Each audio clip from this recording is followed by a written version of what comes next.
Well, remember, there's three sublimation channels, mainly. Aesthetic, ethical, and we call it religious. Kierkegaard used those terms, by the way. Kierkegaard discovered this. This is not my discovery. But I would say religion is dead now. Nobody can be truly religious anymore. But you can be spiritual, right? So we'll use that. So that's the only one that's not a dead end. Because if you're ethical, you're still a person. You can be a good person. You can be right about this, and but you'll still have a belief that you get it, and you know how everyone should act, and these are the rules of the Dharma, and you violated it. You just become somebody that nobody wants to be around. Real ethics can't be rule-based, but the ego can't get away from rules. But rules are made to be broken, and it doesn't work. Ethics is not a valid frame of reference, so it won't get you beyond the ego. The aesthetic also, you can produce a beautiful object, but you won't know what beauty itself is, because even your sense of what is beautiful was determined by the culture and all of that, and the criteria. What is good music? What is good art? What is all of this? Has already been contaminated by the movement of culture that has claimed that certain forms are obsolete. You couldn't produce, an architect couldn't produce a Gothic temple anymore. That just wouldn't. Nobody would hire you to do that. The culture shifts, and if you produced a beautiful Manet type painting, nobody would buy it, or a Cézanne, or any of those. It's over. That world is gone. It would be an imitation, So you can't go back. That's the problem.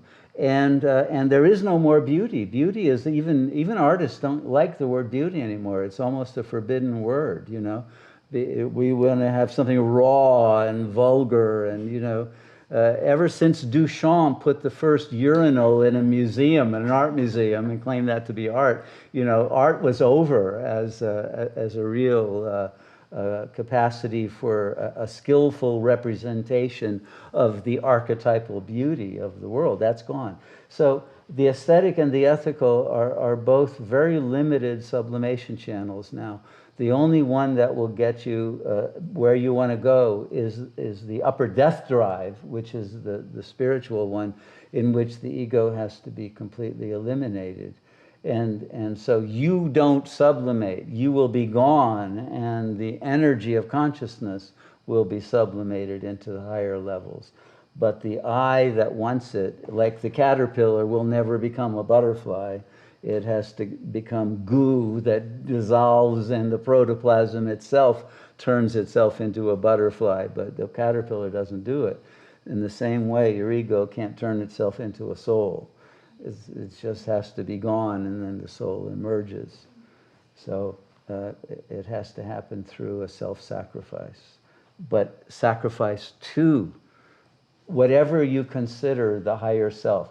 Most people can't sacrifice to God because they don't really have faith that there's actually a God anymore. People want to try to believe it, and they'll say, okay, yeah, maybe, but they can't really. Very few people can hold on really truthfully from their heart to a sense of a connection to a real God that isn't a projection of their own ego, belief system or something like that. So you have to recognize this as a level of consciousness of your own self that you have not yet reached, that it's not an other, but there's a potentiality for a consciousness that is more intelligent than the level you are at. And you have to sacrifice the level you're at to get to the higher level. Does that make sense? Yeah? Okay, I hope that was helpful. I'm a bit of a nihilist myself these days, because you can't go back to a culture of those values. You have to start with where you really are. And if you're an atheist, you can't just pretend to be a theist, and the love of God isn't going to just suddenly develop within an ego that doesn't have that love. It's just not going to happen. So if you have a postmodern ego, you're only going to be able to get there through literally developing the capacity to think. Because that's the only thing you actually believe in, is that you can think, even though you can't. But you believe you can, and therefore you could develop that capacity by letting go of the premises of your thinking, the axioms, the initial conditions in which thought develops, and allow a new mode of thinking to emerge without the limitations of those primary assumptions about reality. That's really, when we talk about ego death, that's all we mean. We're letting go of the primary assumptions that we take for granted are part of reality. And we allow ourselves to question all of that. And that's when new paradigms can emerge.